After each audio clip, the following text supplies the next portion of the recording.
On this Valentine weekend, I can only wish those who are in love, love, and those who are yet to find love, I wish you get one so that you know what love is all about. With that, I welcome you to Platform Media International PMI Sports. I'm yours sincerely, Joe Ehizode. This weekend, we're talking about the last edition of African Cup of Nations that was concluded in Gabon, and Cameroon, Indomitable Lions of Cameroon, emerged champions. And again, we'll give you the fixtures and all the play-by-play of English Premiership League, EPL. And with that, I welcome my very good friend Opone Yamabo to the program. Opone, how are you? I'm doing good. Opone, last week we talked about that by the time we're talking this week, the new champions of Africa would have emerged. And you said Cameroon. I said I gave it to Egypt. And I'm not surprised because you play soccer, you're going through a lot of coaches, and you know how it feels. And by then, you gave it to Cameroon, and I lost the bet. And as I'm talking to you, Opone, I have one Jack Daniels waiting for you. After the program, we're going to soak you in that because you won the bet. I live by my promises, Opone. Thank you for So, that. what do you think that gave it to Cameroon? I want to thank you for bringing me back to the studio. I'll put it this way: if you look at the Cameroon team, they were missing a lot of senior players in the team, and when the opportunity was given to the other upcoming players, they grabbed it swiftly, and they took the chance. No, because nobody gave them chance. We had three favorites: Burkina Faso, Senegal, and Democratic Republic of Congo. And these guys fell by the wayside. And surprisingly, because Cameroon never went with their stars, about 4 or 5 of their regulars refused to go to Gabon. And the coach was brave enough to give the local stars or people who are upcoming players the chance. And they took it, and they were brave enough, and they fought to the finals and won the championship. Is it the case that there are stars that are wasting in Africa that need to be given a chance? No, I will not say there are stars that are wasting in Africa, but I will say everybody have his time. The opportunity will come to you. How you use it is one thing. That's what happened in the Cameroon team. Let's talk about late Nigerian coach Stephen Keshi.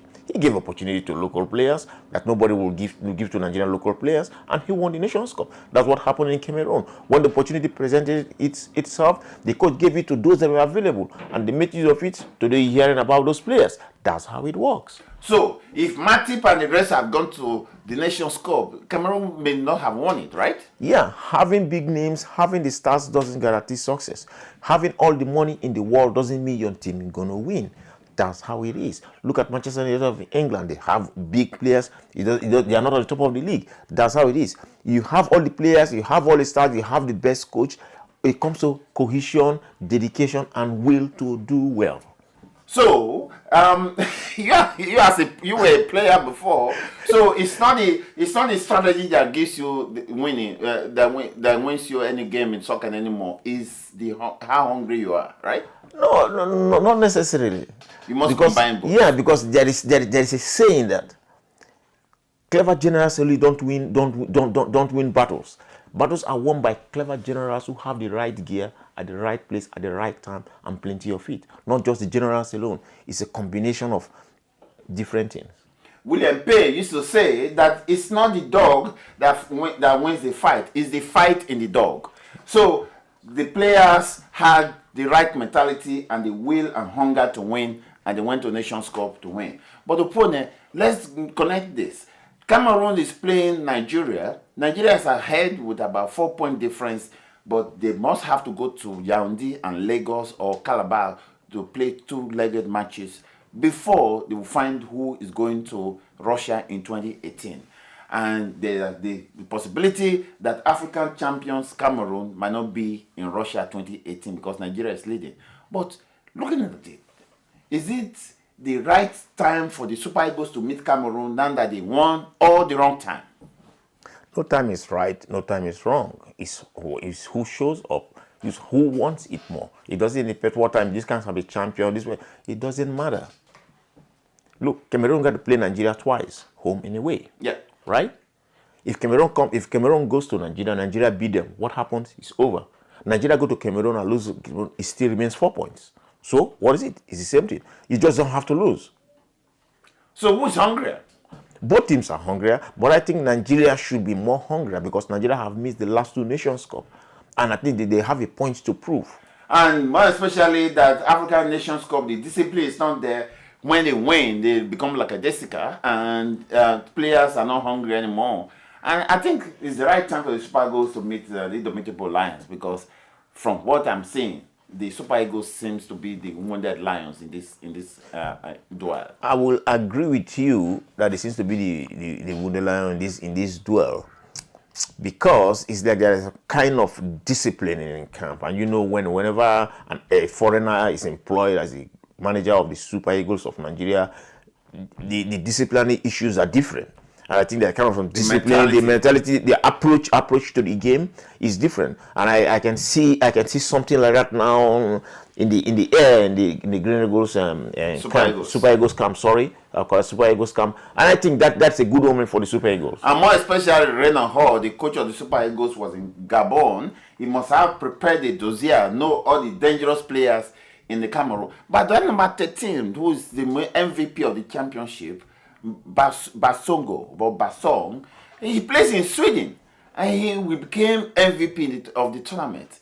He was never reckoned with until this tournament. He must be a very dangerous player.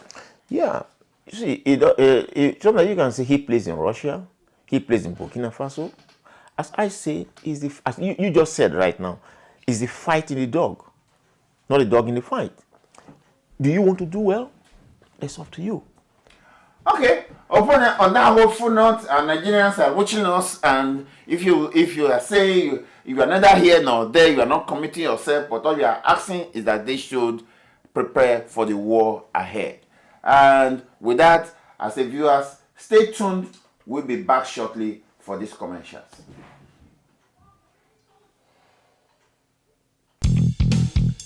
Feet First Services. At Home Foot Care Services, we provide medical pedicures, foot care, diabetic foot care, and fingernail trimming. Call us today, 1-800-234-9408 or 778-883-2381. Welcome back. As I told you earlier in the program, this is a busy week in English Premiership League, and we have all the fixtures.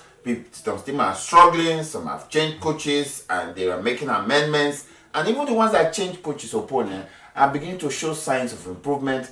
And it's going to be a wonder that those who are struggling will show a lot of resistance to the English Premiership big boys. With that, I give you the Premiership fixtures.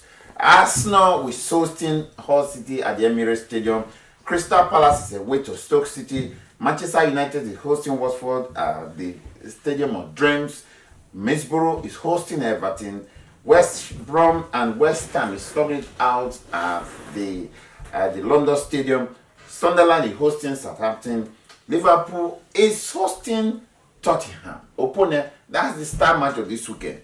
Burnley is hosting the leader of the championship, Chelsea. Swansea City and Leicester City are playing in Wales. That means Swansea City is hosting Leicester City.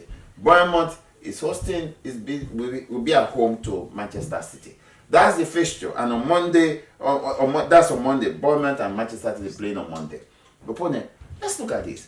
The real story in this weekend is that if Arsenal loses to Hull City this weekend, the dream is dead. Finally buried and QED.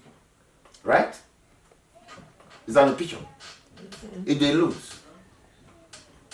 Well, I don't know. Let's not talk about if they lose. Let's leave it at 50-50 and then talk about it. Because the picture of this week will emerge whether Chelsea is unsellable or not. Because when Liverpool is hosting Tottenham, if Liverpool loses, then Chelsea becomes unsellable. Because Liverpool and Tottenham, there must be a winner, except there's a draw. Okay. So, in the duel between Liverpool and Tottenham, how do you see that opponent? That game, I'm looking at a draw, but I think Liverpool can take it. Okay. Even if their performance has been fluctuating. Very, very epileptic. Yeah, but I still think a draw. So you have nothing to say about Arsenal versus Hull City? I'm not saying I have nothing to say, but what I would say about the Arsenal game is Arsenal must not treat that game easily or kindly, because Hull City is a very, very dangerous side.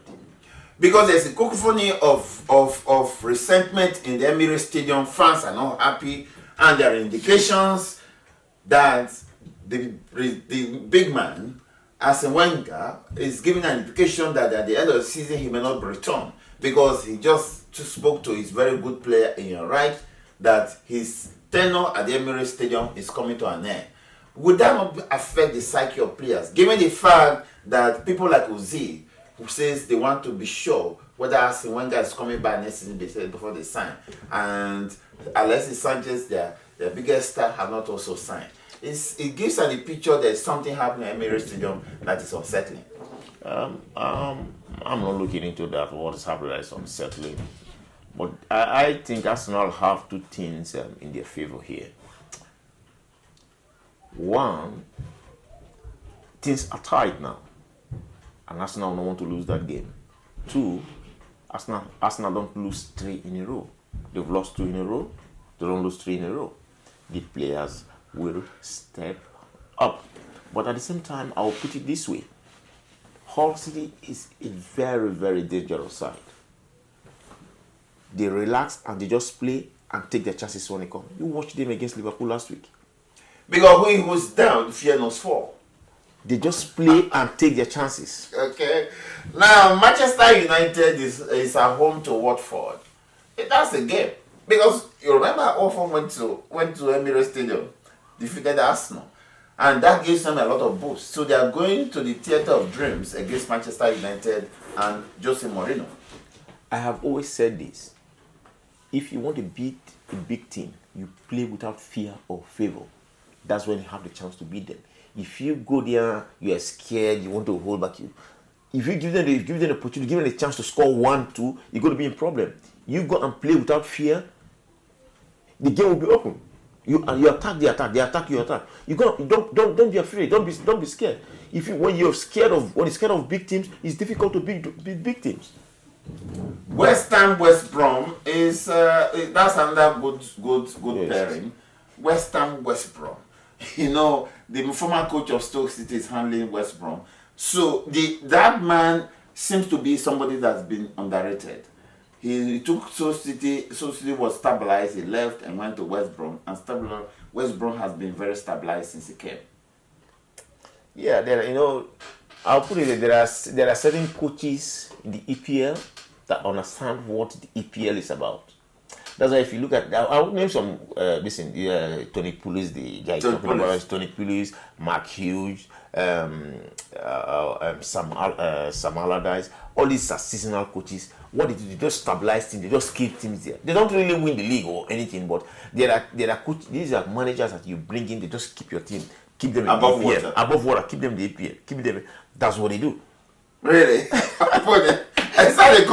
I think that as a compliment of English coaches? I don't know, but I just because all the 3 coaches you mentioned, they are English coaches. Yeah, Mark Hughes, Tony Pulis, Sam Allardyce. He said they are survival coaches. Yeah, the coaches just stabilize you, just keep you there. They don't do anything. That's why if you look, most of the teams that just want to be there, they just hire those coaches. You are going to contend with the English press with this. Stoke City versus Crystal Palace. Crystal Palace also, I don't understand what is happening to some Allardyce now. They won today, they lost 2, they come back. But let's leave it and see, because Mark Hughes too is another problem. He spent a lot of money to bring he brought in a lot of players, but it's not really manifest. It's not really transforming into results. We're not seeing the results. But do you think this is a compliment to English coaches? Because they give them chance, and they are mad with the system that all the good teams, hire foreign coaches. Look at it. Manchester United, Jose Mourinho, Portuguese. Arsenal, Arsene Wenger, French. Manchester City, Pep Guardiola, Spanish. Chelsea, Conte, Italian. Leicester City, Italian. Ranieri, Italian. So where are the English coaches? You see, I'm sorry to say this. I know this is a very good topic, but perhaps we have a little time to talk about the impact of English coaches in APL. I'm sorry to say this. English coaches are not used to players. No, not necessarily pressure. They're not used to players outside England. I think that's some of the problem they're having. Why I say that is this. Look at David Moyes when he was given the job in Manchester United. He got confused. He was okay when he was coaching And he went to Valencia. when he was coaching an average team, he was okay. When he went up there, he got confused. Look at Brendan Rodgers. When he was coaching Swansea, he was okay. When he went to Liverpool with all the stars at the stage, he got confused.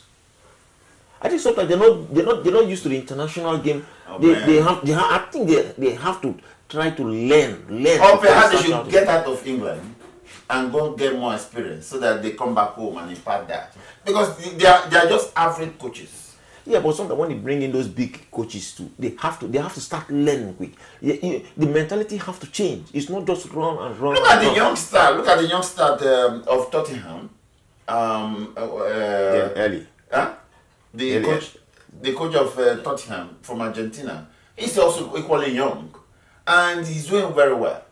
But English coaches is like they're fading like stars Because they're able to come and adapt. English coaches want to change their mentality of how they coach. Okay.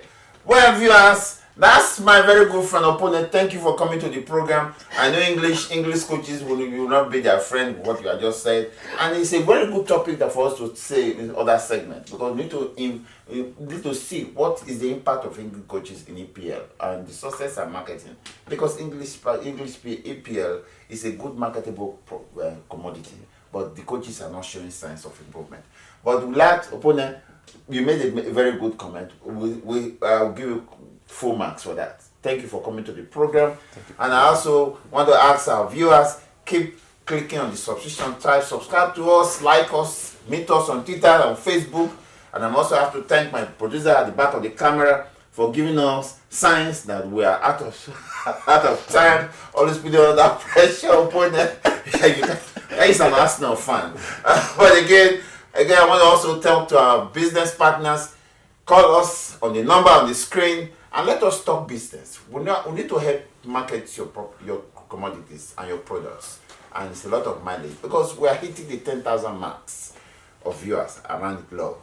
So talk with us and let's do business together. I'm yours sincerely, Joe Ehizode. Say have a good night rest and happy Valentine's Day. Good night.